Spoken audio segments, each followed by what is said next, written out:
বন্দে পুরুষোত্তমম। পরম প্রেমময় শ্রী শ্রী ঠাকুরের রাতুল চরণে আমার সহস্র শতকোটি প্রণাম। আপনারা যারা দেখছেন সমস্ত ভক্তিমতী মায়েরা, দাদারা, ছোটো ছোটো ভাই বোনেরা, তাদেরকে যথাযোগ্য স্থানে আমার জয়গুরু প্রণাম ও ভালোবাসা। ভালো আছেন তো সবাই? তার দয়া, ভালো না থেকে তো উপায় নেই, ভালো থাকতেই হবে, সকলকে ভালো থাকতে হবে। এই কদিন ধরে আমি আচার্য পরম্পরা বা ঠাকুরের লীলা নিয়ে ভিডিও আনছি। আজকেও এসছি আপনাদের সাথে আরও একটি ভিডিও শেয়ার করে নিতে, আরও একটি ঘটনা শেয়ার করে নিতে, যেটি জানি না কিভাবে আপনারা নেবেন, তবে এটি সত্য ঘটনা। তাঁর লীলা, পুরুষোত্তমের লীলা। ঠাকুর অনুকূলচন্দ্রকে ধরা সহজ, কিন্তু ত্যাগ করা সহজ নয়। কারণ তিনি যতক্ষণ না মনে করছেন যে তিনি হাত ছাড়বেন আমাদের, ততক্ষণ পৃথিবী ধ্বংস হয়ে গেলেও তিনি আমাদের হাত ছাড়বেন না। পিতার মতো, মাথায় ছাতার মতো সর্বদা আগলে রাখবেন।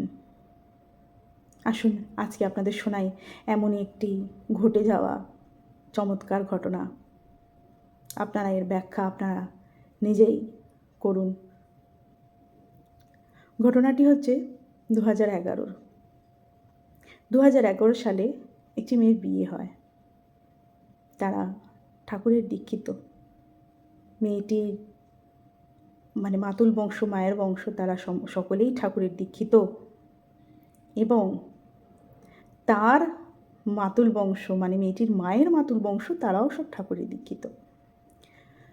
স্বাভাবিকভাবে মেয়েটিও সেই পরম্পরা হিসেবে, সেই আদর্শ হিসেবে ঠাকুরের দীক্ষা পায়, বড় হয়ে ওঠে, তার বিয়ে হয়। যখন বিয়ে হয় তখন তার স্বামী দীক্ষিত ছিলেন, বাড়ির লোকেরা দীক্ষিত ছিলেন না। বাড়ি লোকেরা এখন তথাকথিত শ্রী তথাকথিত বলবো না, উনিও পরমহংস, উনিও ভগবানের অবতার, পরমহংস রামকৃষ্ণদেব। তার মতাদর্শে চলতেন এবং তার দীক্ষায় দীক্ষিত হওয়ার জন্য সমস্ত ব্যবস্থা তখন নিচ্ছিলেন। তো যাই হোক, মেয়েটি বিয়ে হয়ে আসার পরে সে যখন গৃহে প্রবেশ করে, ঠাকুর নিয়ে প্রবেশ করেছিল। ঠাকুর নিয়ে প্রবেশ করাতে তার শাশুড়ি একটু অক্ষুণ্ণ হয়। তিনি পছন্দ করতেন না ঠাকুর অনুকূলচন্দ্রকে। যাই হোক, মেয়েটি প্রবেশ করার পর তখনও কিন্তু ঠাকুর মানে শ্রী শ্রী ঠাকুর ওই বাড়ির ঠাকুর ঘরে জায়গা পায়নি।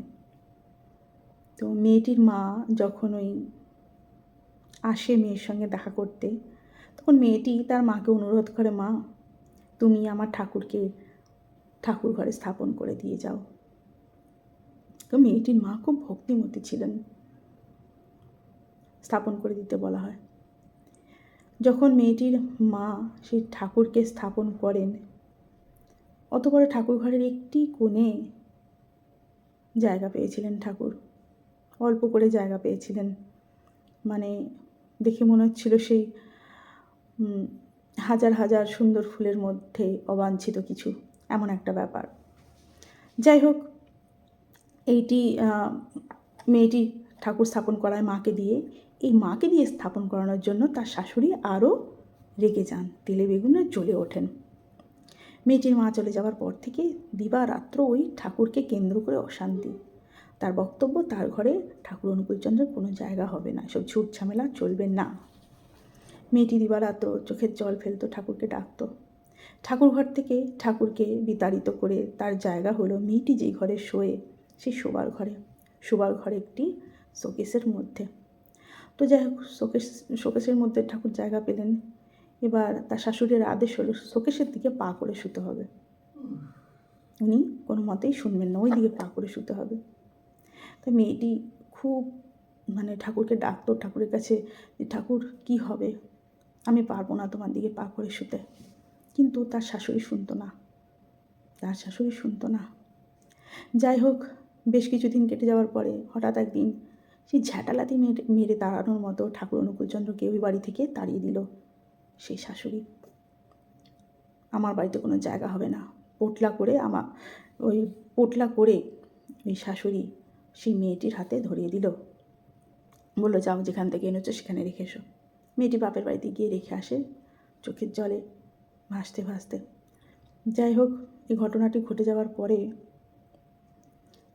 অনেক রকম অনেক ঘটনাই ঘটে গেছে। হঠাৎ এক বছর 2 বছর পর একদিন হঠাৎ করে ফোন আসে। যে মেয়েটির শাশুড়ির কাছে, যে আমি আসছি, তুই রেডি হয়ে থাক। তো সে শাশুড়ি সেদিনকে স্নান টান করে নতুন বস্ত্র পরেছিলেন, মানে নতুন শাড়ি পরেছিলেন। সেদিন ছিল শুক্রবার, তিনি কোনো কিছু গ্রহণও করেননি ততক্ষণও।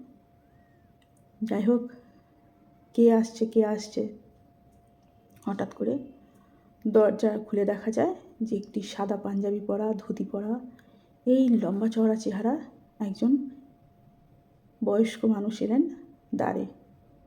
পরে জানা যায় ওই বয়স্ক মানুষ নাকি ওই শাশুড়ির মামা ছিলেন। তারপরে তিনি আসেন, ঝড়ের গতিতে দীক্ষা দিয়ে চলে যান। সব কিছু কেমন যেন স্তম্ভিত হয়ে গেল সেই বাড়িতে।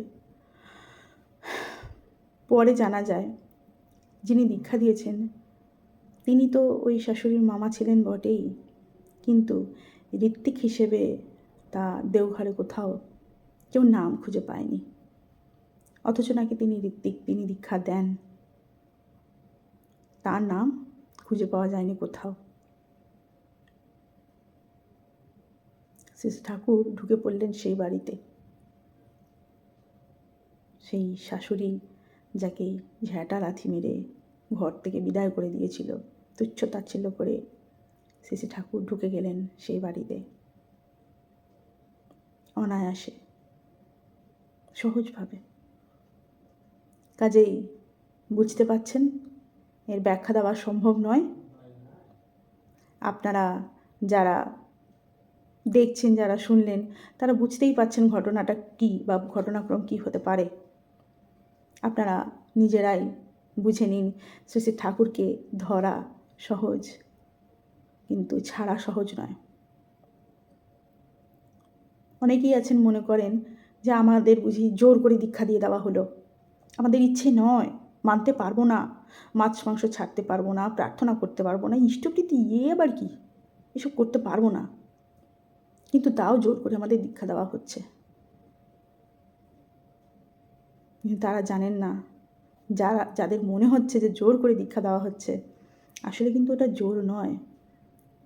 শ্রী শ্রী ঠাকুর বেছে নিয়েছেন সেই সমস্ত মানুষদের যাদেরকে তিনি রক্ষা করতে চান, যাদেরকে আশ্রয় দিতে চান, ভালোবাসা পেতে চান তাদের কাছ থেকে। কিন্তু আমরা মূর্খ, আমরা বুঝে উঠতে পারি না। আমাদের চোখের উপরে একটা আস্তরণ আবরণ পড়ে রয়েছে। যখনই প্রেরিত পুরুষেরা আসেন, যখনই অবতার রূপে তারা অবতীর্ণ হন, সমাজে তারা সর্বদাই লাঞ্ছিত থেকেছেন। কটু কথা, অনেক কিছু, অপমান, অনেক কিছু সহ্য করতে হয়েছে। কিন্তু যুগের পর যুগ কেটে যাওয়ার পরে সেই অবতারই পূজিত হন।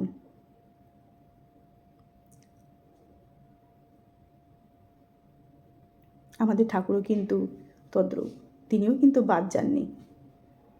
এখনও অনেকের অনেক সংশয় আছে, অনেকে কটু কথা বলে। তাতে কি শ্রী শ্রী ঠাকুর অনুকূলচন্দ্র কিছু যায় আসে? যায় না। না যায় আসে আমাদের, যারা আমরা তাঁর আশ্রিত, তাকে ভালোবাসি। বুকে হাত রেখে বলুন তো, যারা কটু কথা বলে ঠাকুরের সম্বন্ধে, প্রথমে তো খুব রাগ হয়, কিন্তু তাকে উত্তর দেওয়ার সময় কি মুখ থেকে কটু কথা বেরোয় না। কি বেরোয়? দাদা, ঈশ্বর আপনার মঙ্গল করুন, ভালো করুন। কাজে আসুন, তার পথে চলি, তার কথা বলি, তাকে খুব ভালোবাসি। তিনি ভালোবাসার কাঙাল, আমাদের কাছে ভালোবাসা ছাড়া আর কিচ্ছু চাননি। তিনি চেয়ে গেছেন নিরন্তর, এখনও চেয়ে যাচ্ছেন। তিনি আমাদের মাঝে বিরাজমান আছেন। আমরা সাধারণ চোখ দিয়ে ওনাকে দেখতে পাচ্ছি না, কিন্তু অনুভব করতে পারছি যে তিনি আছেন। তার কৃপা আমাদের থেকে একটুও বঞ্চিত নয়। তিনি কৃপা নিত্য করে যাচ্ছেন আমাদের উপরে। সবাই ভালো থাকবেন, তাকে ভরসা করুন, তাকে ভালোবাসুন, দেখবেন সব হচ্ছে। জয় গুরু, ভালো থাকবেন।